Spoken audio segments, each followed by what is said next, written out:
Bom dia, meus amigos, bom dia, minhas amigas. Sejam todos bem-vindos ao SEAC, Centro Espírita Amor e Caridade.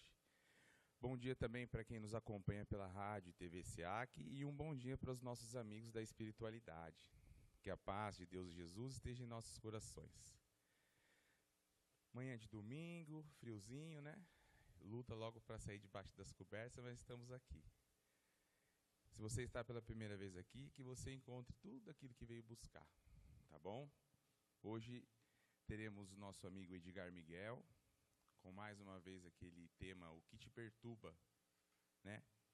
Então fica aí, se tiver alguma perguntinha, vale lembrar que não existe pergunta boba, e bobo é aquele que não pergunta. Também esta semana, meus amigos, teremos o lançamento do livro O Sol da Verdade, da Mônica Dabos. Ela está lançando o seu 8º livro.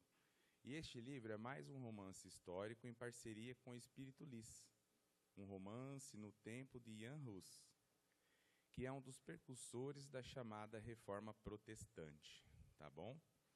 Então, ela vai estar aqui na semana que vem, segunda e quarta-feira, às 8 horas, ela vai fazer a palestra e logo em seguida ela vai estar dando os autógrafos.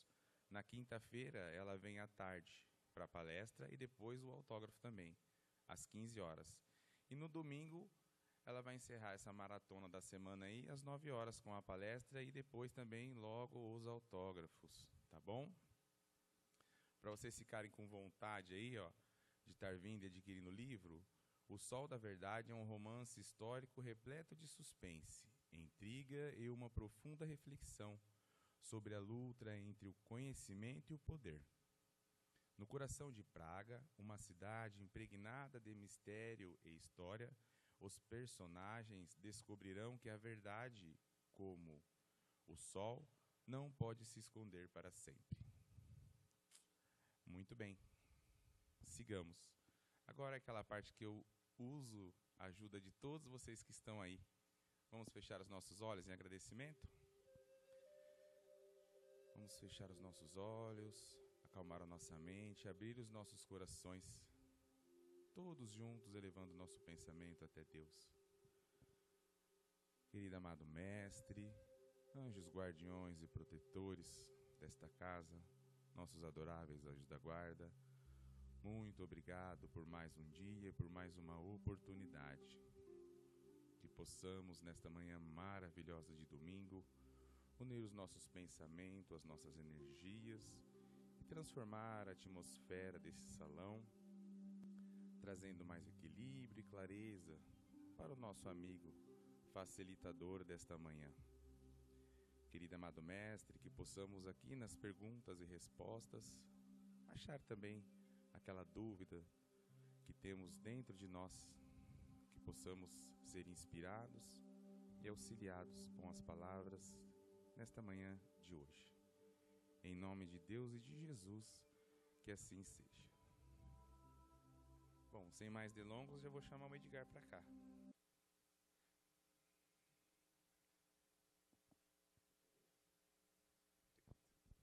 Bom dia a todos.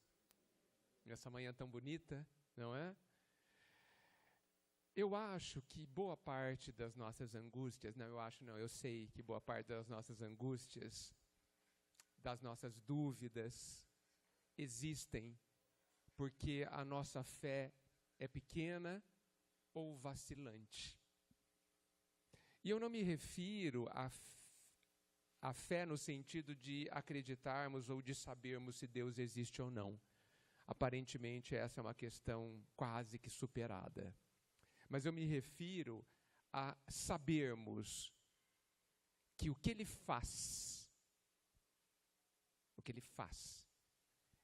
é absolutamente a nosso favor. Absolutamente importante, válido e bom para cada um de nós.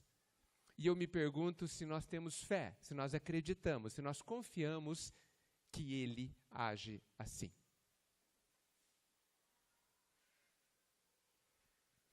Há muitas décadas atrás, nem tantas assim, há várias décadas atrás, era muito comum que quando a gente passasse em frente de uma praça na cidade, a gente visse geralmente algumas mães passeando com os filhos, né? Levando os filhos para brincar no banco de areia, na gangorra, na roda, não é? E a gente via lá, muitas vezes ali nos bancos, as mães reunidas e os filhos lá, sob supervisão das mães, geralmente as mães, olhando os filhos brincarem. E a gente percebia que os filhos se distraíam completamente das mães. Se mergulhavam nas brincadeiras, em quem que ia pular mais alto, subir mais alto e etc. Mas, muitas vezes, uma outra criança parava, se levantava se estivesse agachada e procurava a mãe com os olhos. E às vezes ela estava um pouco distante, essa criança começava a ficar assustada, mas quando avistava a mãe, descobria que estava tudo bem e voltava a brincar. Já viram isso? Nós somos esta criança que brinca de viver, se distrai no subir, descer, correr, interagir com os outros e muitas vezes se assusta. E se conseguisse levantar e enxergar o pai, que é mãe também, voltará a ficar tranquila e voltará a brincar de viver. Enxergamos o pai e a mãe?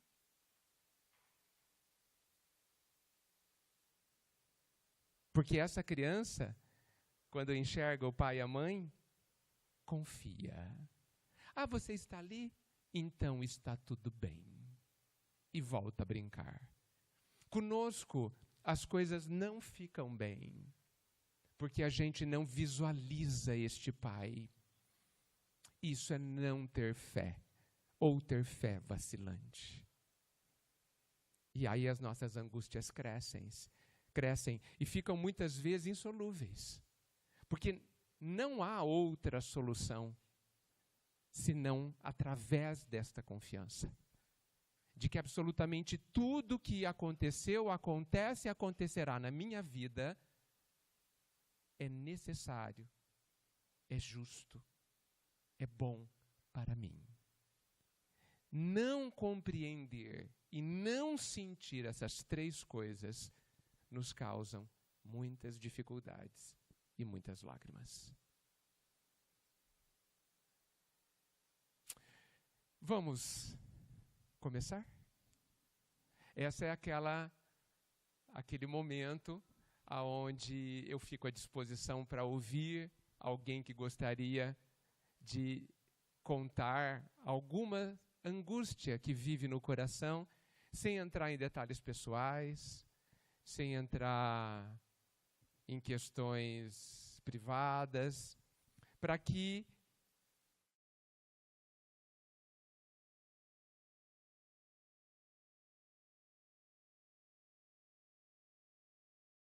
para todos nós do que foi colocado. Bom dia. Bom dia. Meu nome é Hermínia. Tem uma questão no Livro dos Espíritos que fala que nós devemos auxiliar, minimizar o sofrimento dos nossos irmãos na medida da nossa possibilidade. Aí eu fico pensando, até que ponto será que eu não estou impedindo esse meu irmão de usar os seus próprios recursos? Será que ele não vai se acostumar a esse meu auxílio? Eu tenho muita dúvida em relação a isso. Obrigado, viu? É uma dúvida muito válida, principalmente no âmbito familiar, não é? Tudo acontece no âmbito familiar, gente. Ok? Não tenham dúvidas disso. As grandes lições, os grandes professores, as grandes possibilidades de crescimento acontecem nos relacionamentos familiares. Cônjuges, filhos, pais e mães. Não tenham dúvidas. Ok? Muito bem. Eu acho que para conseguir responder essa questão, que é uma angústia que realmente nos aflige, a gente precisa entender ou chegar numa definição de o que é ajudar. Ok? Quando eu sei que estou ajudando, nós que somos impulsionados pelo fora da caridade não há salvação, fantástico isso de Kardec, nós somos estimulados a ajudar, a estender a mão, a fazer pelo outro, a se doar. Perfeito. Mas para fazer qualquer coisa a gente precisa entender o que faz ou o que vai fazer. Então resta a dúvida, o que é ajudar? E olha, eu penso que nas questões da vida, a gente não deve procurar regras, porque as regras falham. Elas normalmente não são amplas o suficientes, não abrangem todas as questões. Eu acho que a gente deveria procurar conceitos, porque os conceitos, principalmente os divinos, abrangem todas as situações. O que é ajudar? Podemos falar horas sobre. Eu entendo que você ajuda quando você fortalece a pessoa.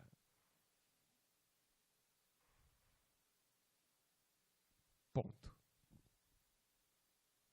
Esse me parece, para a reflexão de vocês, evidente, como tudo que eu falo aqui, esse me parece um conceito que é capaz de orientar-nos na questão da caridade, na questão de ajudar.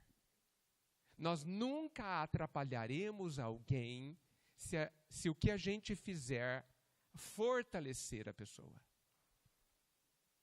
E nós sempre atrapalharemos alguém quando nós enfraquecermos, criarmos dependência na pessoa.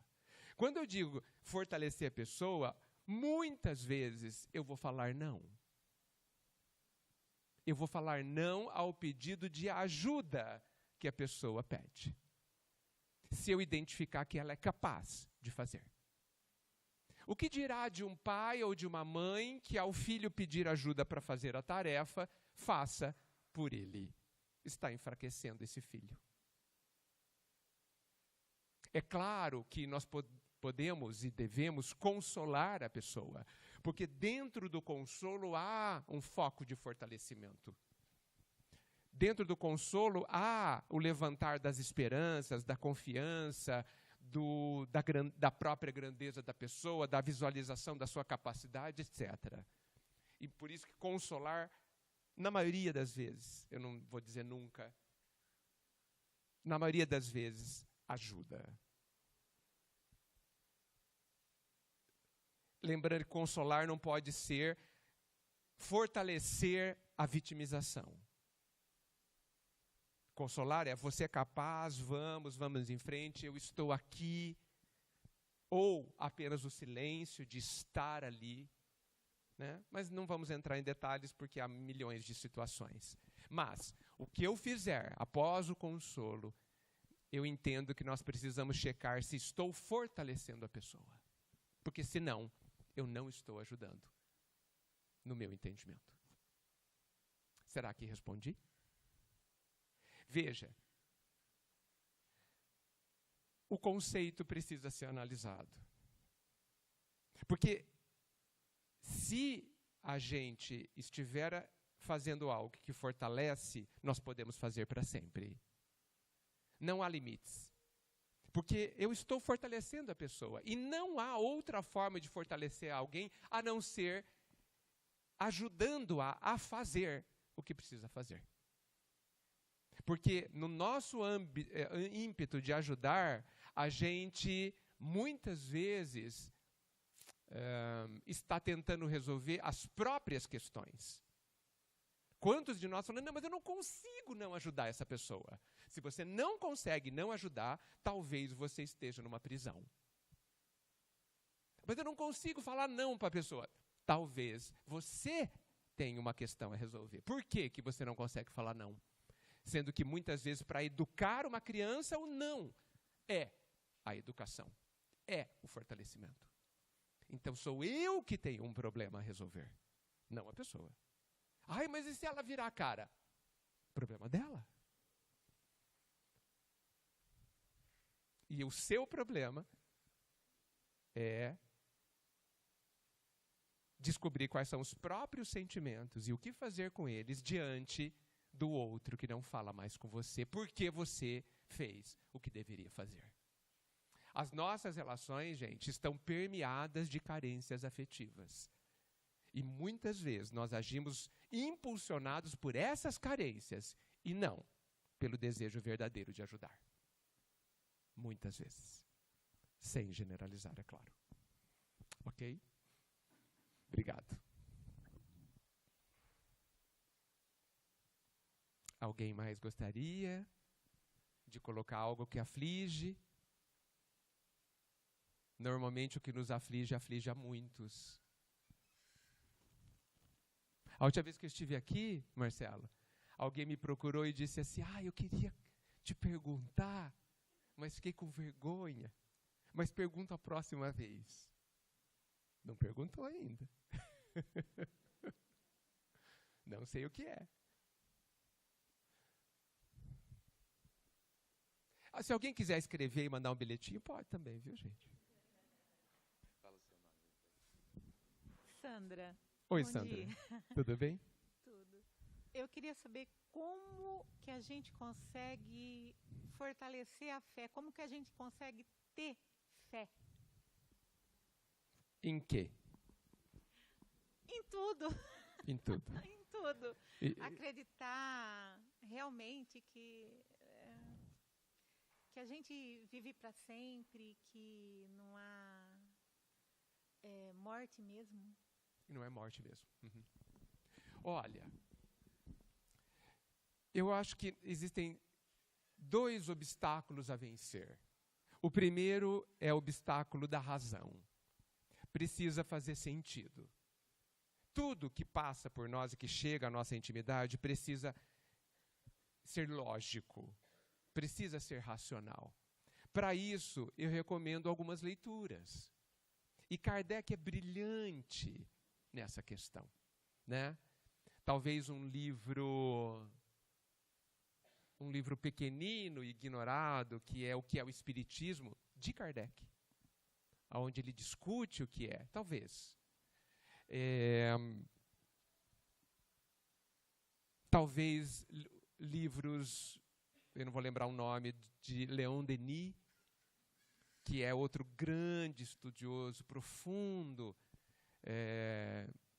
da questão da doutrina. Então, existem textos que discutem exatamente se faz sentido, se é lógico, o que explica nós sermos imortais. De onde nasce a convicção da nossa imortalidade? Primeiro, no filtro da razão.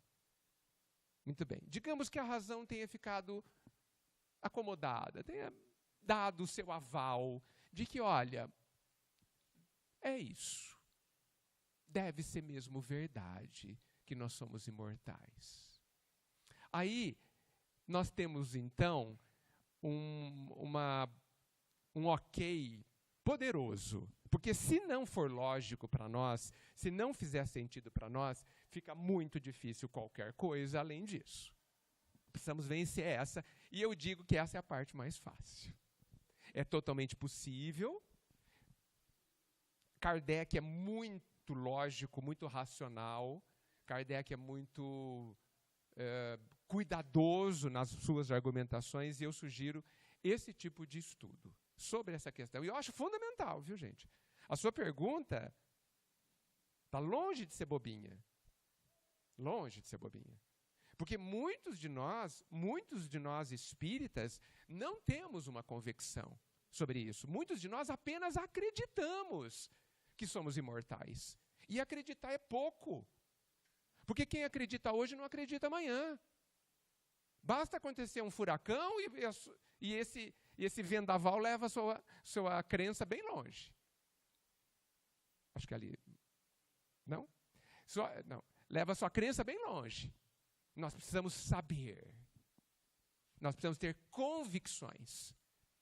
Porque essas convicções criam âncoras, raízes profundas, e elas sim vão nos ajudar a passar pelas tempestades necessárias e que nos fortalecem. Então, a sua colocação é o início do início. Toda a melhor, toda a mais forte das forças na questão de viver a vida bem, começa pelo nosso conhecimento. Conhecimento quer dizer convicção aqui, de que eu sou imortal. De que eu sou imortal.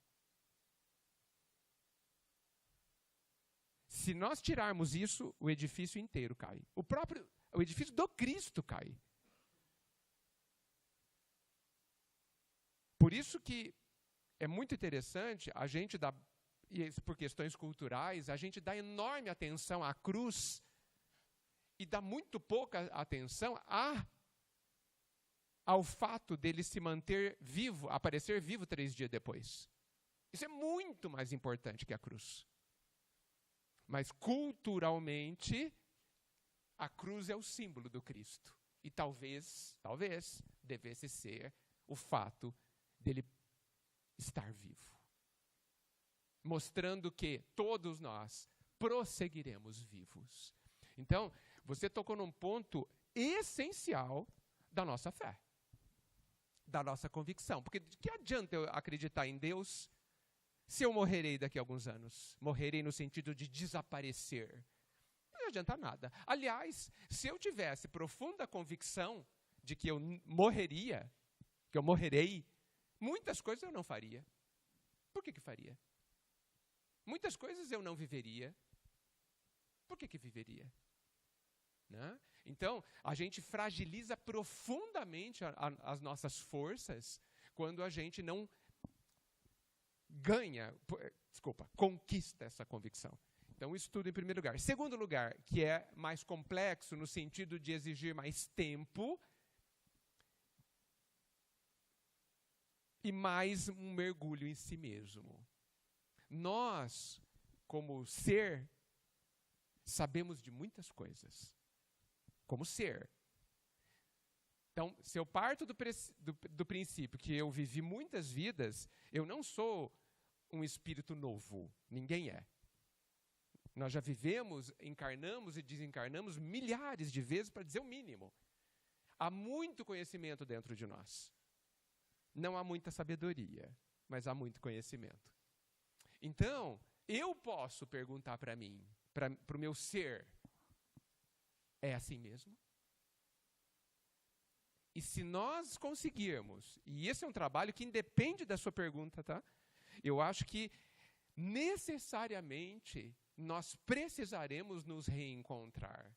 Grande parte das nossas angústias, das nossas vacilações e fragilidades estão no fato da gente não estar junto de nós. Não sei se entendem o que eu digo com essa frase. Pode parecer estranha. Nós vivemos para fora, para o mundo. Nós vivemos, a maior parte das vezes, preocupado com o olhar do outro sobre nós. É tão nítido ver as pessoas andarem na rua ou no shopping, o nível de preocupação delas, ou de todos nós, melhor dizendo, com o olhar do outro. Será que minha sobrancelha está boa? Meu cabelo está no lugar? Minha roupa está desarrumada? Todas essas preocupações que nos angustiam não são por mim. São por causa do outro, do medo do julgamento do outro. Olha o quanto nós vivemos para fora. Quais são as minhas preocupações de mim para comigo de verdade? Quando é que nós vamos nos preocupar com a opinião da minha consciência, que é sinônimo do meu ser profundo sobre mim, sobre o que eu estou fazendo aqui neste mundo? Quando é que eu vou me preocupar e perguntar, consciência, eu estou indo bem? Coração verdadeiro, não coração carente. Coração, estou indo bem? Quando que nós vamos fazer essas perguntas? Então, eu estou fazendo esse recorte para explicitar, para colocar que nós vivemos afastados da nossa essência. E aí, eu não consigo ouvir as respostas. As respostas que são bússola para mim, que são o mapa do tesouro. Porque a minha consciência profunda, lembra, Livro dos Espíritos, onde estão inscritas as leis divinas, ela sabe a resposta para todas as minhas perguntas. Aquela historinha que a gente ouve em filmes e em alguns livros supostamente infantis, que diz que você precisa ouvir a voz da sua própria consciência, que todas as respostas estão em você, essa historinha de criança é verdade, no meu entendimento. Nós temos todas as respostas. Qual é o nosso problema? Eu não sei falar a língua do meu ser profundo. Eu não consigo ouvi-la, não treinei meu ouvido para ouvi-la. Não faço silêncio dentro de mim para ouvi-la. E aí me faz lembrar o finalzinho do livro Voltei. Eu sempre falo desses livros, né? Do livro Voltei, quando o personagem principal, numa prece, lamentando-se, diz assim: ó Jesus, porque eu não fiz suficiente silêncio dentro de mim para que eu pudesse te ouvir. Olha só, a gente escolhe que entre todo tipo de barulho na nossa mente, mas não deixa que a voz do Cristo esteja dentro de nós. E aí a gente se perde. E ainda diz: Deus, o Senhor me abandonou. Não, não, filha ou filho, você que não deixou eu entrar na sua casa. E sem essa história de que não sou digno de que entreis em minha casa. Sem essa história. Até porque ele já habita lá, né? Nós que não o ouvimos.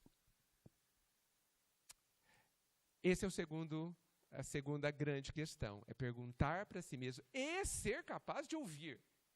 Porque algo dentro de nós, inclusive nas leituras do Cristo e de Kardec e de outros, você vê que aquilo que você está lendo repercute dentro de você, de forma emocional. Repercute, fala: meu Deus, é isso. E aí você saberá. E não mais vai precisar acreditar. Este é o caminho da construção ou do fortalecimento da fé, no meu entendimento. E porque a fé não vai surgir de graça. Aliás, nada de bom nasce de graça. Tudo que é importante na nossa vida, no meu entendimento, precisará ser construído por nós. O Pai cria as condições absolutamente favoráveis para que nós construamos a nossa paz e a nossa grandeza interior. Ele não fará por isso, porque ele não estaria ajudando. Ok? Muito obrigado, viu? Meu nome é Denise, bom dia. Eu não ouvi o nome. Denise. Denise. Edgar, você falou sobre a fé e eu gostaria que você falasse sobre o perdão. A gente tem visto, né, muitas famílias que pai não fala com filho, mãe não fala com filho, irmãos, né? A gente tem visto muito isso. As pessoas estão com muita dificuldade de perdoar. A gente tem aquela historinha do vizinho, que um brigou com o outro por causa do telhado, e aí nenhum dava o braço a torcer, um resolveu ir lá pedir perdão, e 2 dias depois o vizinho faleceu. Então, olha a paz que essa pessoa sentiu. Eu gostaria que você falasse um pouco sobre isso. Isso te angustia? Não, mas é porque a gente tem falado muito isso no meu grupo mediúnico, sobre isso, sobre o perdão, a dificuldade de perdoar, mas graças a Deus não. Tudo bem.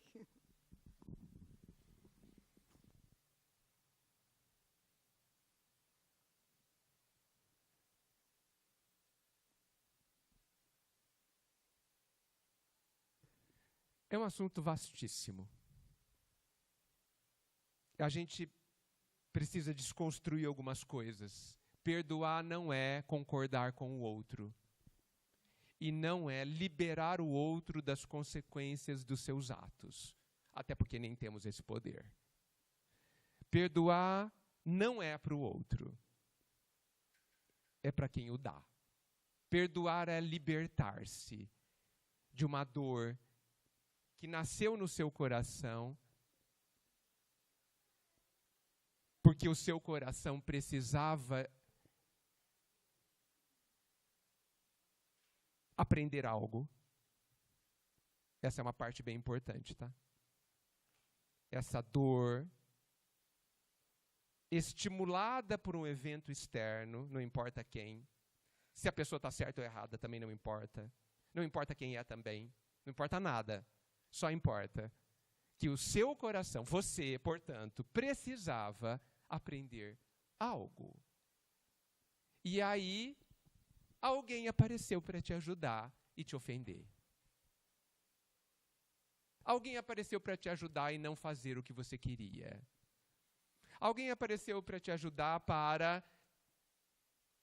entre aspas, te atormentar. Entendem que essa pessoa está te ajudando? Por quê?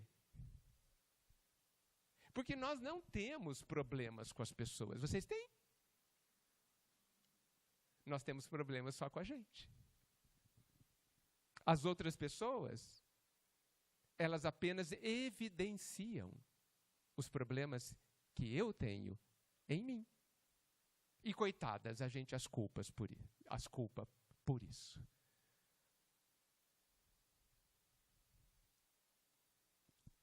Ok essa parte, gente? Não. Ai, alguém foi honesto. É claro que não, gente. Essa é a parte mais complexa. Essa é a parte mais difícil, que a gente não aceita. Então, Edgar, você está dizendo que eu estou sofrendo e não é culpa da pessoa? Não é. Não é culpa da pessoa. Mas ela está errada. Eu sei. E isso é problema dela. O seu problema é porque você sofre. Por que você esperou da pessoa o que ela não pode dar? Quem que foi que esperou? Você. Ah, mas a pessoa disse que faria. E você acreditou por quê? Você acredita na criança que diz, de 4 anos, que diz que vai fazer o almoço hoje?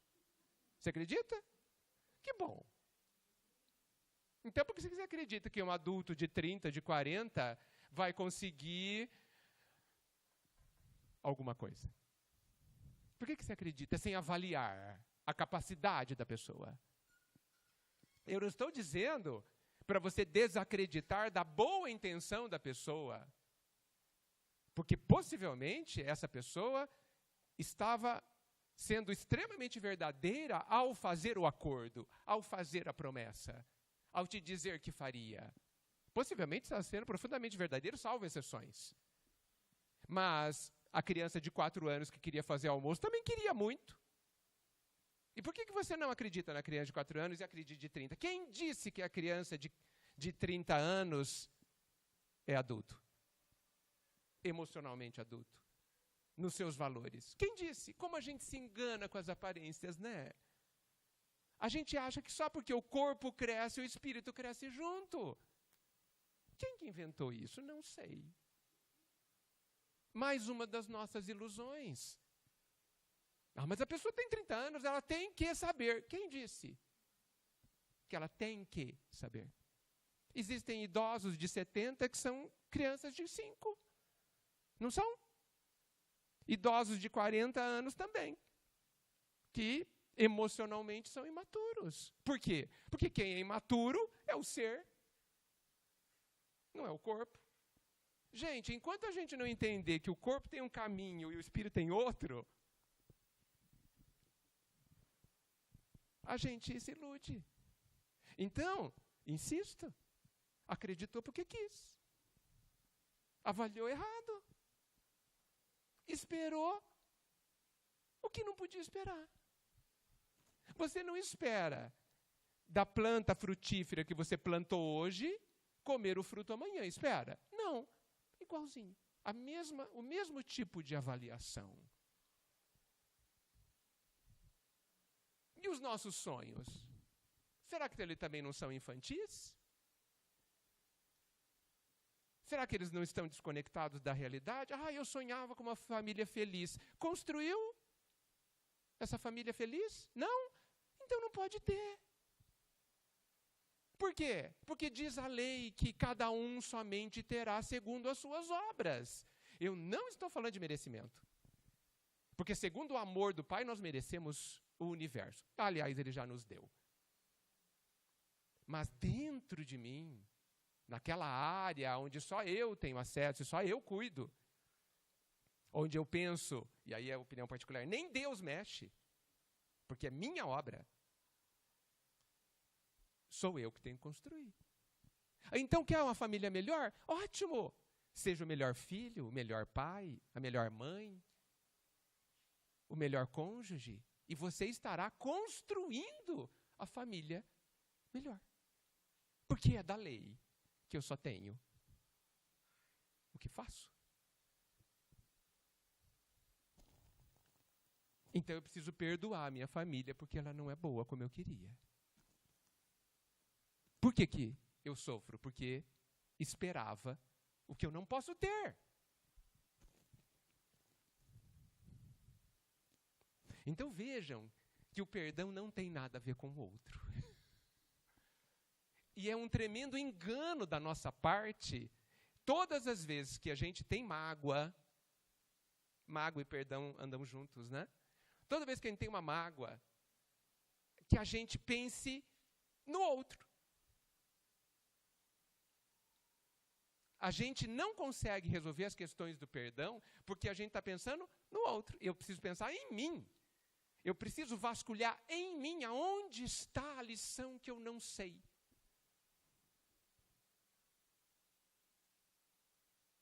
Porque a dor, por conceito, ela é um alarme, ela é um indicador que algo não está em harmonia, ok?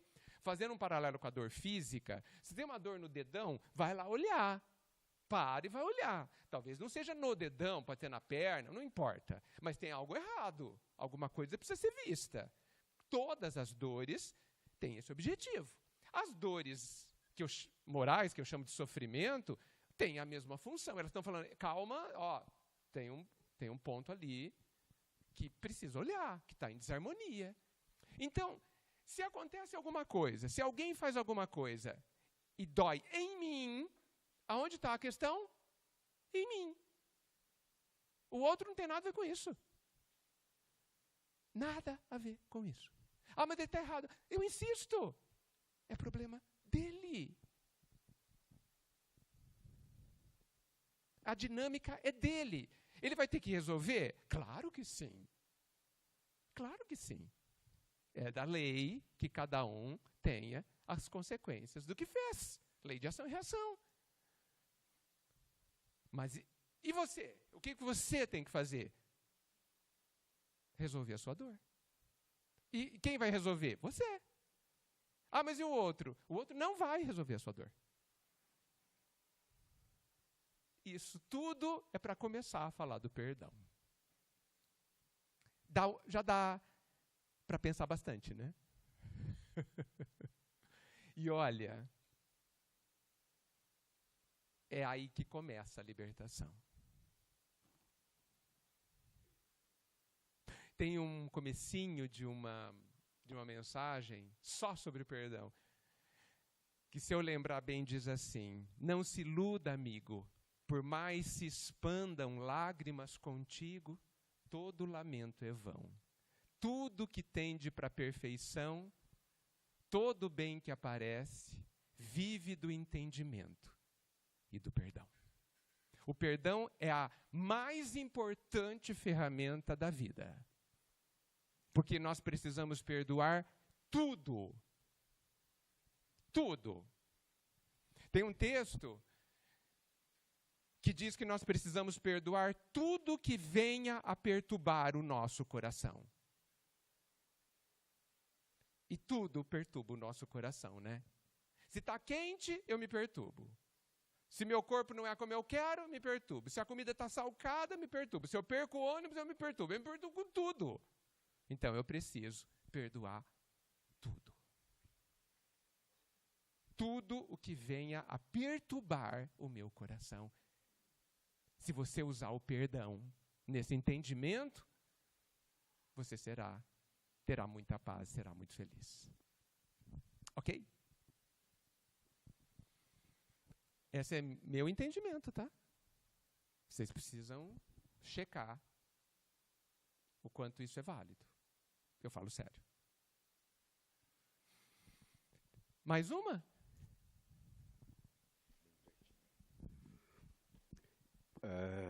Meu nome é Márcio. Eu fico pensando se eu devo ou não devo falar, mas eu não resisto. Sobretudo depois de te ouvir aí falar sobre fé, sobre perdão, etc. Continue, por favor. Você começou hoje a sua palestra falando que na raiz dos nossos problemas poderá estar a falta de fé. E eu quero pegar esse gancho para colocar o que me angustia nesse momento. Eu vou falar sobre o Brasil, sobre o nosso país. Nós vivemos hoje uma situação em que o mal está no poder. O mal não, pessoas más, né, estão no poder, pessoas moralmente desonestas, pessoas que mentem de maneira deliberada, pessoas que têm o interesse próprio delas e muitas vezes interesses escusos. A maior parte das vezes, os interesses escusos e tudo à frente do que seria o seu verdadeiro motivo de estar no poder, que é o bem-estar do povo, das pessoas.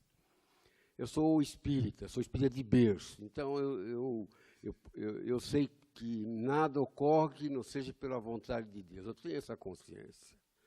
No entanto, eu gostaria de falar, Edgar, porque eu sofro. Então, o tema da palestra é o que te perturba. Eu sei que essa condição do Brasil é transitória, a história está aí. Eu mesmo, com a minha idade, mais de 70 anos, já vivi muitas coisas que eu pensava que não teriam jeito no país e tiveram. No entanto, eu quero falar contigo, aproveitar a tua magnífica palestra, para falar contigo sobre a travessia. Mesmo eu tendo essa consciência, eu sendo espírita, eu tendo fé, eu sabendo que lá na frente a coisa vai mudar, e onde eu estou, até que lá na frente aconteça, eu tenho uma travessia. E nessa travessia, dia a dia, é o caso do nosso país hoje, eu vejo a injustiça, eu vejo pessoas sofrendo, pessoas condenadas, pessoas injustamente pagando o preço pelo qual elas não têm nada a ver, né? Vejo a omissão geral, e é impossível, dizer, eu estou falando de mim, né? Eu não sentir isso, mesmo tendo fé, mesmo tendo essa consciência de que lá na frente isso vai passar. Eu queria que você me dissesse, me ajudasse sobre a travessia. Como enfrentar essa travessia até chegar lá. Obrigado. Agora eu entendi a sua angústia. Como enfrentar a travessia até lá. Evidentemente será a minha opinião, ok? Muito bem. Não sei qual é o espanto. Eu não sei por que a gente se espanta com os acontecimentos. E isso eu estou falando se eu morando aqui nessa época, em 2025, se eu morasse em 1900, se eu existi, claro, se eu me lembrasse de como era em 1900, no ano 500, no ano 5000 antes de Cristo. Não há época na história da humanidade que não haja injustiças. Certo? Não há época aonde os poderosos sugaram os não poderosos. Não há. Não há. Por quê? Porque nós, como pessoas, de forma coletiva, temos um nível aonde impera o egoísmo e os interesses particulares prevalecem. Essa é a nossa condição. É uma condição que angustia aqueles que têm uma visão de que deveria ser diferente, sem dúvida. Da mesma forma que a gente entra no hospital e o nosso coração se aperta, que a gente visita um campo de batalha e o nosso coração se aperta, porque aonde há sofrimento, alguns corações se sensibilizam. E é assim que é.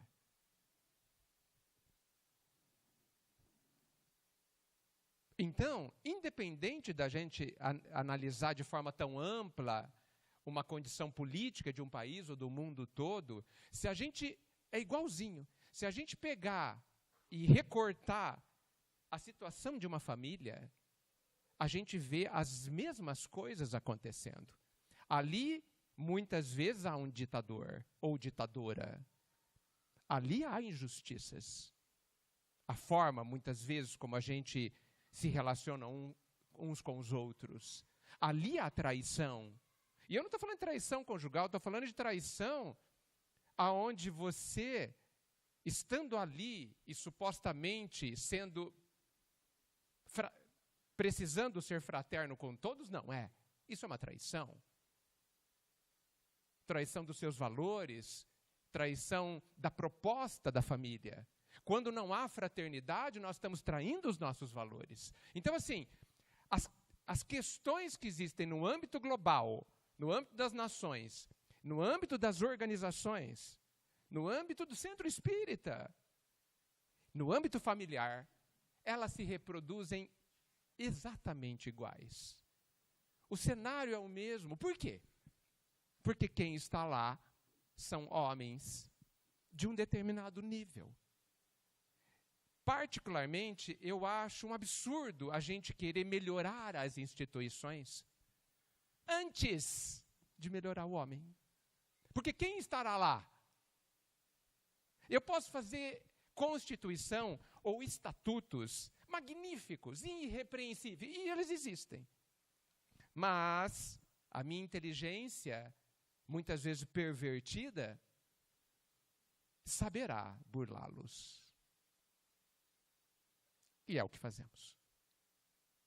Por isso, a educação das consciências é imperiosa. E é isso que já acontece na casa espírita, que se pretende que aconteça. Que a gente aprenda as questões morais.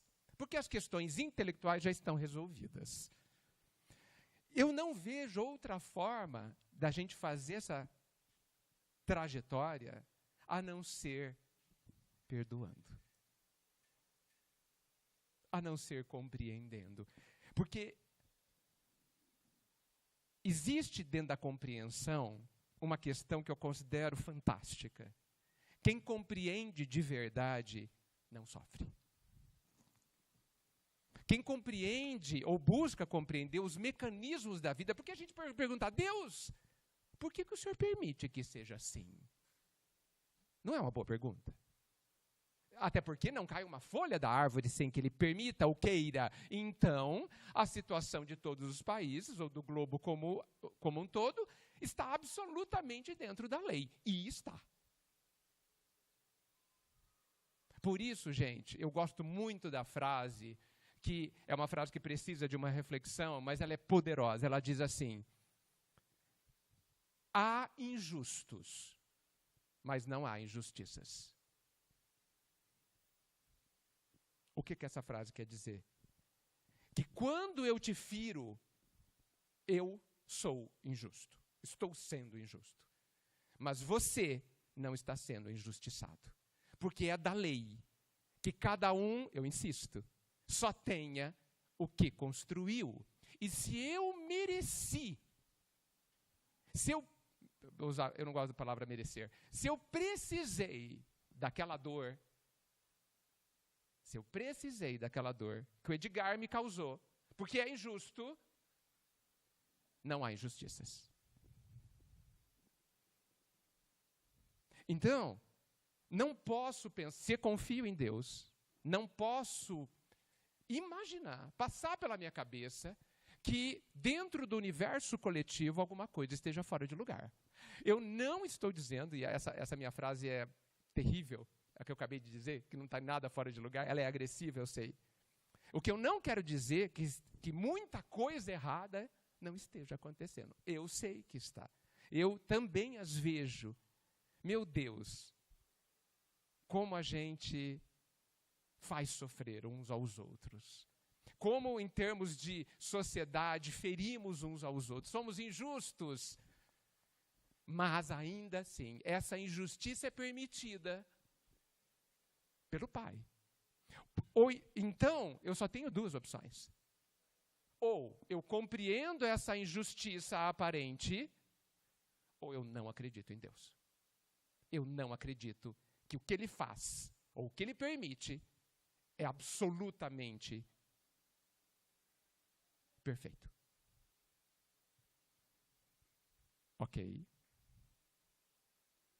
Então, esta é a forma de caminhar no meio da guerra, no meio da dor, no meio das aparentes injustiças, no meio de injustos, porque injustos existem, injustiças não. Essa é a forma. Procurando fazer o que me cabe. Procurando transformar-me, porque se eu me transformar, eu estou impactando todo o planeta Terra. Eu estou dando a única contribuição que eu posso fazer, que é a minha. Enquanto eu me preocupar com o que os outros fazem, eu me distraio de mim. Porque eu estou convicto de que quando nós encerrarmos esse momento, essa existência, vai acontecer com cada um de nós o que aconteceu com o André Luiz e que ele relata lá no prefácio do Nosso Lar. Eu vou me encontrar comigo. E esse cara com que eu vou me encontrar, que sou eu, vai me perguntar assim: muito bem, Edgar, o que você fez com você? No que você se tornou? Essa é a pergunta que eu entendo que eu me farei, obrigatoriamente. A minha consciência me fará. E que eu posso fazer hoje, e devo, porque eu não preciso esperar desencarnar para isso. Porque eu preciso de pontos de controle ao longo da vida. Porque ninguém vai me perguntar: como que você deixou seu vizinho fazer aquela injustiça? Não vai te perguntar. Não vai. Como que você deixou seu filho fazer aquilo? O seu filho tem 40 anos já. Não vai te perguntar. Vai perguntar o que você fez com você. Que espécie de construção você está fazendo em você. Porque esse é o objetivo primordial da vida. Nós estamos aqui para evoluir. Esse é o objetivo da vida encarnada. E talvez da vida desencarnada também. Se eu me distraio fazendo outras coisas, ou coisas não relacionadas a isso, eu estou desviado do meu caminho. Não estou cumprindo a minha missão, que é comigo. Lembra? Para finalizar. Como é a lei maior? E é muito interessante que hoje nós só falamos da lei maior. Todos os temas hoje, e eu agradeço muito sua pergunta, todos os temas estão relacionados à lei maior, que diz que nós devemos amar a Deus sobre todas as coisas no limite do nosso entendimento. Isso é fé. Mas não a fé que acredita, mas a fé que sabe. E que precisa passar por aquelas duas barreiras, ou aqueles dois pontos fundamentais, que é da razão e da interioridade. E a complementação, como diz Jesus. Amando o próximo, de que jeito? E essa parte final a gente está esquecendo. E eu sempre peço licença a Jesus, eu acho que ele não se importa, mas eu acho que ele deveria ter dito de outra forma. Como a nós mesmos, vírgula, amar o próximo. Ficaria mais evidenciado que eu preciso amar a mim mesmo, porque senão eu não vou conseguir amar o outro. Por isso que as nossas relações afetivas são tão ruins. Porque eu só sei amar o outro do jeito que eu me amo. E como eu não me amo, como eu não me respeito, como eu não me perdoo, como eu não me compreendo, eu não compreendo, não perdoo e não amo ninguém. Ou eu consigo fazer no nível que eu faço comigo. Então, nós precisamos investir onde? A sua maior contribuição vai ser, e não é pouco, hein? Continuar sendo ético, continuar compreendendo, procurando ser o mais justo que você conseguir. Ajudando aqueles que caem a se levantar, aqueles que erram a acertar. Essa vai ser a contribuição que todos nós precisamos fazer, porque é isso que o mestre fez. Porque na época dele, talvez, possivelmente, havia mais injustiças e mais loucos do que hoje. Essa é a minha resposta. Muito obrigado. Não sei se vocês perceberam, mas cada pergunta formou um quadro extremamente conectado. E isso é obra da bondade do Pai, que não nos deixa procurar em vão. Até porque diz a lei que quem procura encontrará. Muito obrigado. Que Deus nos abençoe.